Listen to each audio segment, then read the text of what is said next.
Kamusta na po kayo muli, mga ginigiliw po naming mga taga-subaybay? Pinakangad po namin na kayo kasama ng inyong buong sambahayan ay nasa isang maayos na kalagayan. Ako po si kapatid na Jerry Lapira at ito po ang programang In Search of Truth. Samahan niyo po kami sa may kalahating oras ng gagawin nating makabuluhang pagtalakay.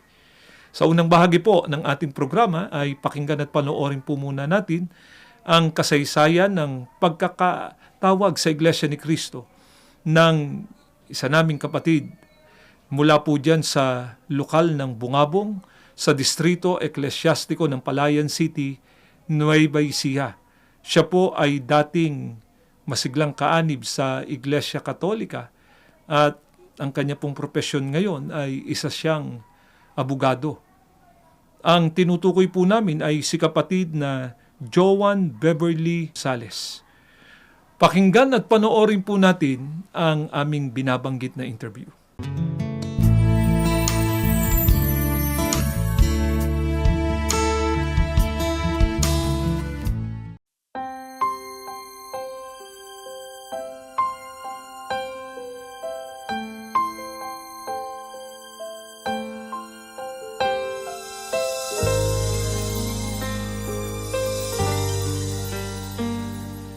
Magandang araw po.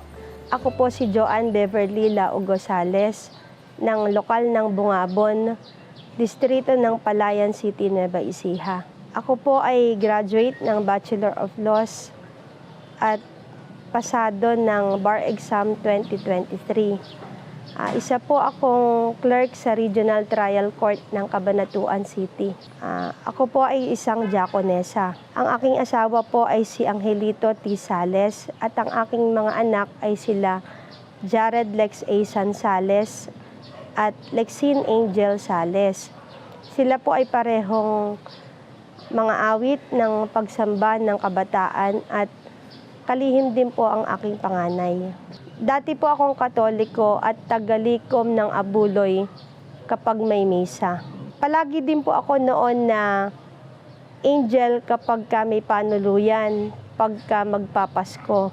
Bilang magdadasal, hinubog po ako ng aking lola na palaging nagdadasal.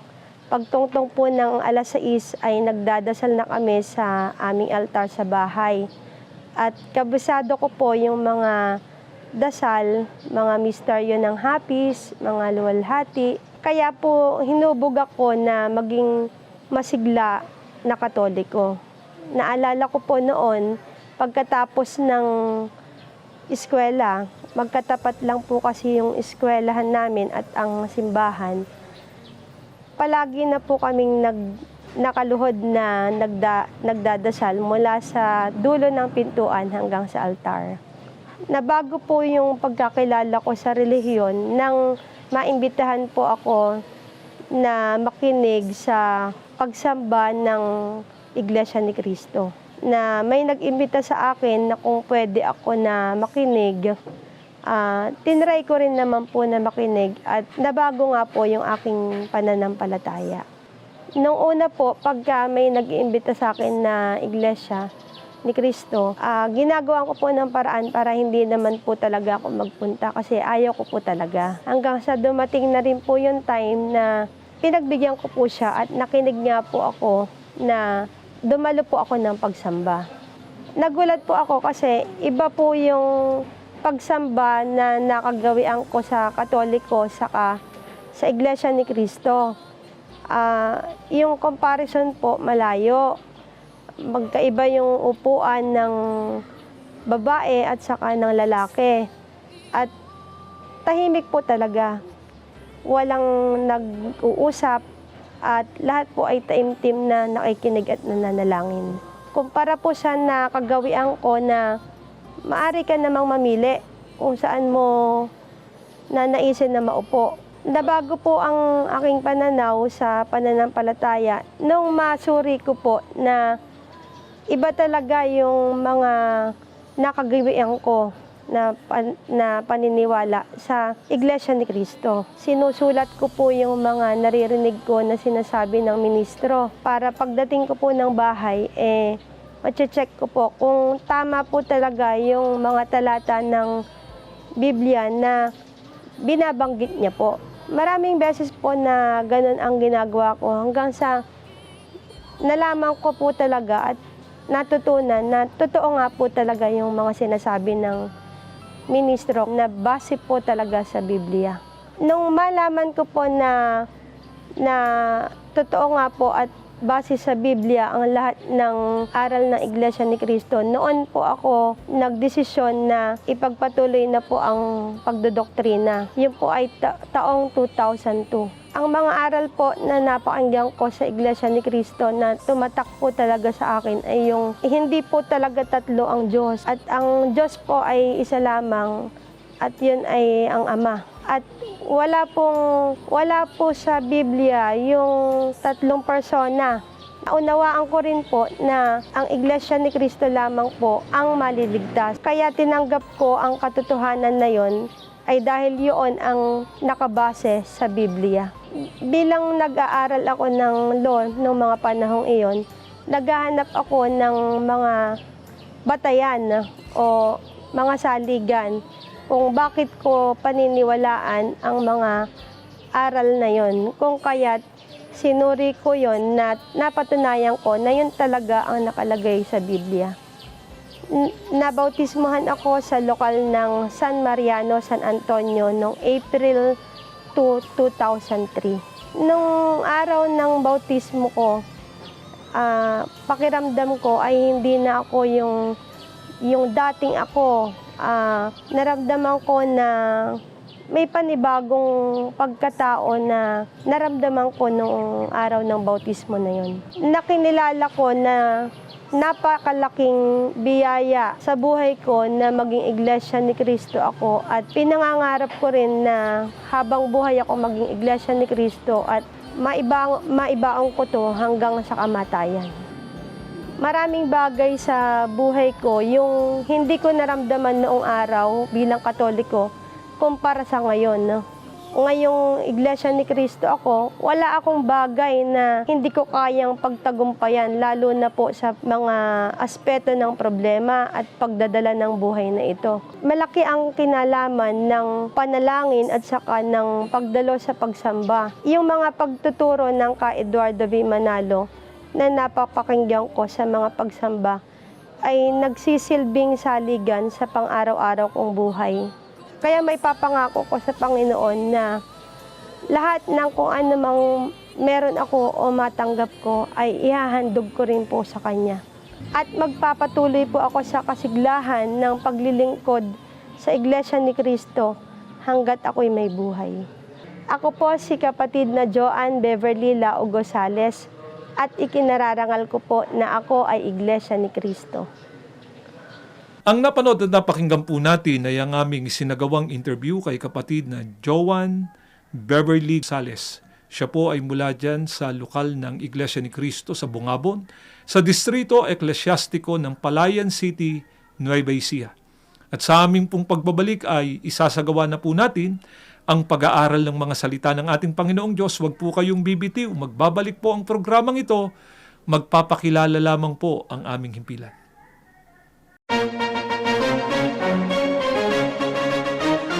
Ito ang INC Radio, DZEM 954, ang tinig ng katotohanan, himpilan ng Iglesia ni Cristo, sumasahimpapawid mula sa Quezon City.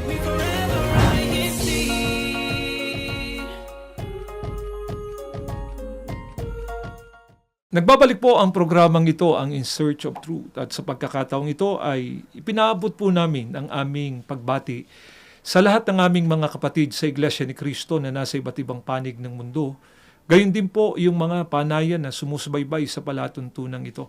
Si kapatid na Joan po, gaya ng kanyang binanggit kanina, siya ay dating masiglang kaanib sa Iglesia Katolika. Pinalaki siya ng kanyang mga lolo't lola at mga magulang na maging madasalin sa lahat ng mga aktibidad noon sa Iglesia Katolika, buong kasiglahan na siya ay lumalahok sa pag-aakala niya na ang kanyang mga ginagawa noon tama at maghahatid sa kanya sa pagtatamo ng kaligtasan pagdating ng araw ng paghukom. Subalit, Nabago po ang kanyang pananaw ukol sa reliyon nang pagbigyan niya yung paanyaya ng kapatid namin sa Iglesia ni Cristo na siya ay makapakinig sa pangangaral ng Iglesia ni Cristo. Ang una po niyang dinaluhang pagtitipon ng Iglesia ni Cristo ay ang aming isinasagawang pagsambang kongregasyonal. At sa unang pagkakataon na siya ay nakadalo sa pagsambang kongregasyonal ng Iglesia ni Cristo, namanghaan niya siya. Nakita niya ang malaking pagkakaiba ng pagsambang isinasagawa ng Iglesia ni Cristo sa kinagisnan niyang pagsamba sa Iglesia Katolika. Ang pagsamba sa Iglesia ni Cristo ay solemne. At higit sa lahat na nakatawag sa kanya ng pansin, sa ginagawang pagtuturo at pangangaral ng Iglesia ni Cristo, ang tanging pinagbabatayan lamang ay walang iba kundi ang Biblia. Kaya, ipinagpatuloy niya ang pagsusuri niya sa Iglesia ni Cristo. Sa kanyang ginawang pakikinig, nakilala niya sino ang tunay na Diyos na dapat niyang sambahin at paglingkuran. At dahil sa naunawaan nga po ni kapatid na Joan na nandito sa Iglesia ni Cristo ang kanyang kaligtasan, nangako siya na anuman ang mangyari, hindi siya aalis dito sa Iglesia ni Cristo at pagdating ng araw ng paghuhukom, anumang oras, anumang araw dumating, ang ating Panginoong Sukristo, pagka siya'y nakapanindigan na natili sa Iglesia ni Cristo, natitiyak niya, kabilang siya sa magiging mapalad at magtatamo ng kaligtasan at ng buhay na walang hanggan pagdating po ng araw ng paghukom. Sa Biblia po, ay mayroong mga tao na tinitiyak ang ating Panginoong Sukristo na magtatamo ng kaligtasan. Ang katunayan, sila po ay pinaghahanda pa ng ating Panginoong Sukristo para nga sila ay makatiyak ng pagtatamo ng kaligtasan. Ano po ang katunayan nito? Pakinggan ninyo. At ganito ang mababasa nating nakasulat dito po sa Lucas 21, mga talata po'y 29 hanggang 31. Pagkatapos sinabi niya ang talinhagang ito, "Masdan ninyo ang puno ng igos at ang ibang punong kahoy. Kapag umuusbong na ang dahon ng mga ito, malalaman at makikita ninyo mismong malapit na ang tag-init. Kaya, kapag nakikita ninyong nagaganap ang mga bagay na ito, alam ninyong malapit na ang kaharian ng Diyos. Lagi kayong maging handa at ipanalangin ninyong makaligtas kayo sa lahat ng mangyayari para makaharap kayo sa anak ng tao." Sa pahayag na ito ng ating Panginoong Sukristo, ay meron niya siyang pinaghahanda. At sinabi ng ating Panginoong Sukristo, ipanalangin niya ninyong makaligtas kayo sa lahat ng mangyayari para makaharap kayo sa anak ng tao. Ang tinutukoy dito ng ating Panginoong Sukristo na makaharap sa Kanya ay ang mga taong nakatitiyak nga po ng kaligtasan pagdating ng araw ng paghukom. Ano ang ibinili ng ating Panginoong Sukristo? Ang sabi niya, kapag niya nakikita ninyong nagaganap ang mga bagay na ito, alam niya ninyong malapit na ang kaharian ng Diyos o ang araw ng paghukom. Ano po ba itong makikita na mangyayari at magaganap na ang sabi ng ating Panginoong Sukristo sa kanyang mga kausap, dapat anyang maging handa para makatiyak na makaharap sa Kanya o makatiyak ng kaligtasan pagdating ng araw ng paghukom. Dito pa rin po sa Lucas, sa 21, ang talata naman po ay 11. At magkakaroon kapwa ng malalakas na lindol sa iba't ibang dako at mga salot at mga tagutom. Magkakaroon kapwa ng mga bagay na kakilakilabot at mga dakilang tanda mula sa langit. Ano po yung tandang makikita? Na kapag nakikita na yon, ang sabi sa kausap ng ating Panginoong Sukristo, ay dapat na anyang maghanda para makatiyak ng kaligtasan. Ang sabi po ng ating Panginoong Sukristo, magkakaroon anya ng kapwa malalakas na lindol sa iba't ibang mga dako. Sa ating pong panahon, nakikita nating nagaganap ang sinabing ito ng ating Panginoong Sukristo. Yung pong malalakas na paglindol na nagaganap ngayon sa iba't ibang panig ng mundo, ano pong ibinabadya niyan? Malapit na ang araw ng paghukom. Ano pa? Magkakaroon niya ng mga salot at matinding tagutom. Pagka nakita na natin yan, ayon sa ating Panginoong Sukristo, malapit na siyang dumating. Kaya itong panahon na ating kinalalagyan ngayon, panahon na malapit na po ang araw ng paghukom. Ano ang itinatagubili ng ating Panginoong Sukristo sa mga taong kausap niya? Lagi anyang maging handa para makatiyak ng pagtatamo ng kaligtasan. Sino po kaya ang pinaghahanda dito ng ating Panginoong Sukristo na mga taong tiyak ang kanilang kaligtasan? Hindi po tayo ang sasagot niyan, kundi ang banal na kasulatan. Pakinggan ninyo, dito po sa Aklat po ng mga awit, sa 28 ang talata po ay 8. Pakinggan ninyo at ganito ang pagtuturo sa atin ng banal na kasulatan.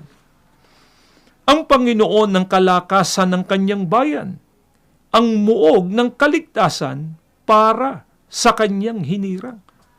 Ang mga tao po palang pinaglalaanan ng ating Panginoong Diyos ng kaligtasan sa pagpapakilala ng banal na kasulatan, bayan ng ating Panginoong Diyos, kabilang anya sa mga tao na kanyang hinirang. Sino nga po ba ang tinutukoy dito ng ating Panginoong Diyos na mga taong kanyang hinirang na tinitiyak niya, pinaglalaanan niya ng pagtatamo ng kaligtasan? Pakinggan natin, dito po sa aklat pa rin ng mga awit, 28, ang talata po ay 9. Pakinggan ninyo ito. Pagpalain sila, ingatan mo, Yahweh. Sila'y iyong kawan. Iligtas mo sila't nang di mapahamak ang mga hinirang. Bilang pastol nila, iyong kalingain sila habang buhay.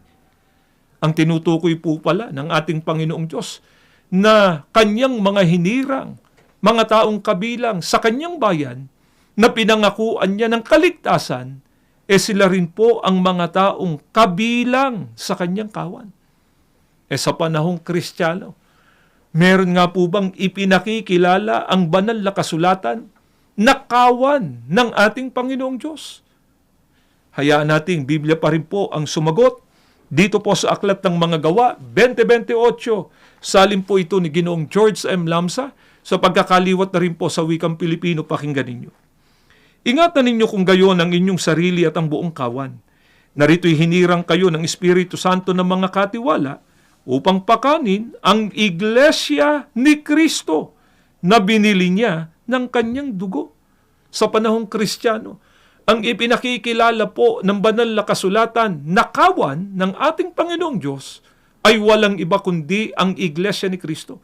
Kaya, ang mga taong hinirang, mga taong pinaglalaanan ng ating Panginoong Diyos ng pagtatamo ng kaligtasan pagdating ng araw ng paghukom, kabilang po sila sa loob ng tunay na iglesia ni Kristo. Kaya, yung mga taong kausap ng ating Panginoong Sukristo kanina na ang bilin niya, pagkaan niya, nakita na natin yung mga bagay na yon, yung mga palatandaan na malapit na siyang dumating, ay dapat anyang maging handa para makaharap sa kanya o makatiyak ng kaligtasan, ay ang mga taong kabilang sa tunay na iglesia ni Kristo. Sa araw po ng paghuhukom, sa ilang bahagi lamang po ba mababahagi ang mga tao? Kaya dapat nating pakahangarin talaga na mapabilang sa kawan ng ating Panginoong Diyos, mapabilang sa mga hinirang ng ating Panginoong Diyos. Pakinggan po ninyo, at ganito ang mababasa nating pahayag ng ating Panginoong Sukristo dito po sa Mateo, sa 25, 31, 34 at 41 pa. Ganito po ang pagtuturo sa atin ng ating Panginoong Sukristo. Datapot pagparito ng anak ng tao na nasa kanyang kaluwalhatian, nakasama niya ang lahat ng mga anghel, kung magkagayluluklok siya sa luklukan ng kanyang kaluwalhatian at titipunin sa harapan niya ang lahat ng mga bansa at sila'y pagbubukod-bukodin niya na gaya ng pagbubukod-bukod ng pastor sa mga tupat sa mga kambing at ilalagay niyang mga tupa sa kanyang kanan, dadapwat sa kaliwa ang mga kambing. Kung magkagay sasabihin ng hari sa nasa kanyang kanan, Magsiparito kayo, mga pinagpala ng aking Ama. Manahin ninyo ang kahariang nakahanda sa inyo, buhat ng itatagang sanglibutan. Kung magkagayoy, sasabihin naman niya sa mga nasa kaliwa, magsilayo kayo sa akin, kayong mga sinumpa, at pasaapoy na walang hanggan na inihanda sa dyablo at sa kanyang mga anghel. Sa araw po ng paghukom, sa dalawa lamang po mababahagi ang tao, sa kanan at saka sa kaliwa. Sino po yung mga nasa kanan? Sila po yung kinikilala ng ating Panginoong Sukristo na kanyang mga tupa. Sino naman po yung nasa kaliwa? Yung mga taong kinikilalang kambing. Ano po ang kahalagahan na mapabilang ang tao sa kinikilalang tupa ng ating Panginoong Hesukristo? Sila po ang papapasukin sa kaharian ng ating Panginoong Diyos o sila po yung maliligtas pagdating ng araw ng paghuhukom. Samantalang yung mga nasa kaliwa na kambing, silaan niya yung ipagtatabuyan at sila yung ibubulid doon po sa apoy o sa dagatang apoy pagdating po ng araw ng paghuhukom. Kaya, dalawa lamang po ang pwedeng kabilangan ng tao. Yung siya ay maligtas o yung siya ay mapahamak. Mga mahal po naming mga taga-subaybay, kung kayo po ang aming tatanungin, saan niyo po gustong mapabilang?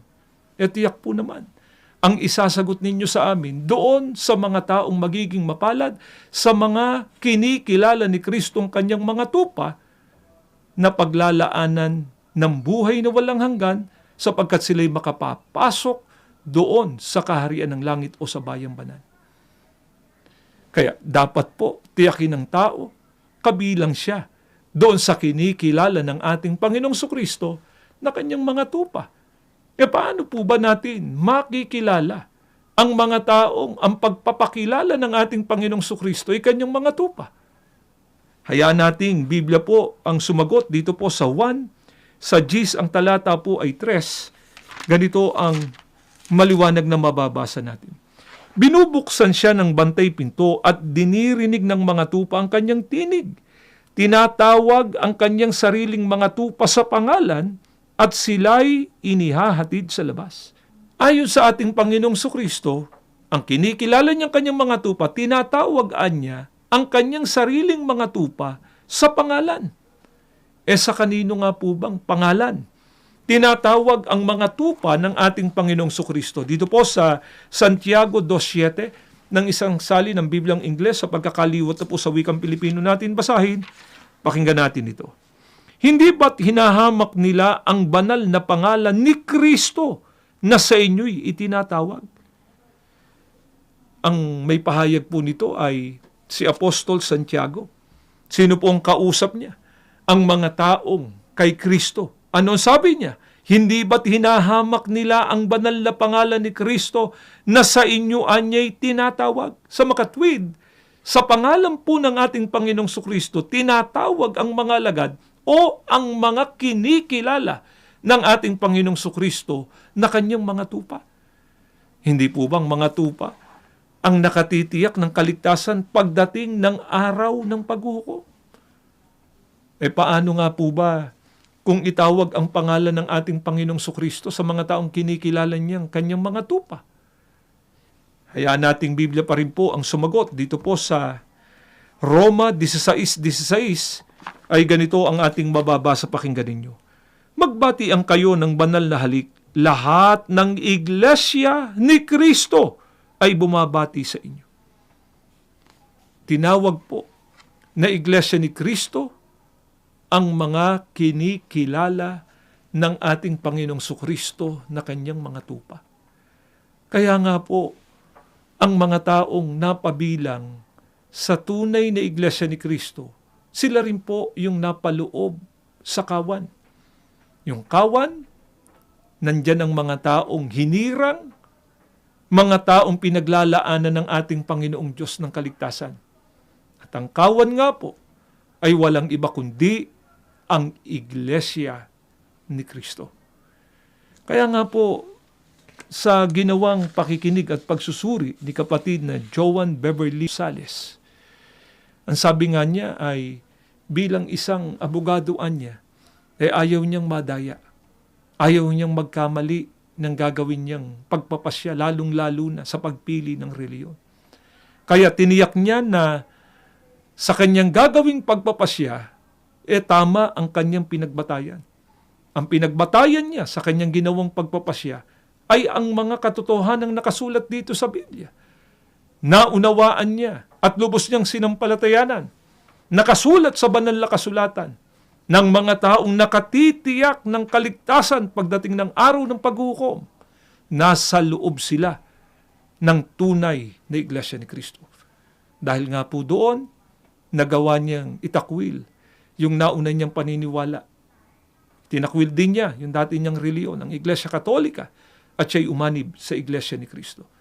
At si kapatid na Joan po ay meron ding paanyaya sa mga nakikinig at sumusubaybay ngayon na hindi pa kaanib sa Iglesia ni Cristo. Pakinggan at panoorin po natin ang kanyang paanyaya.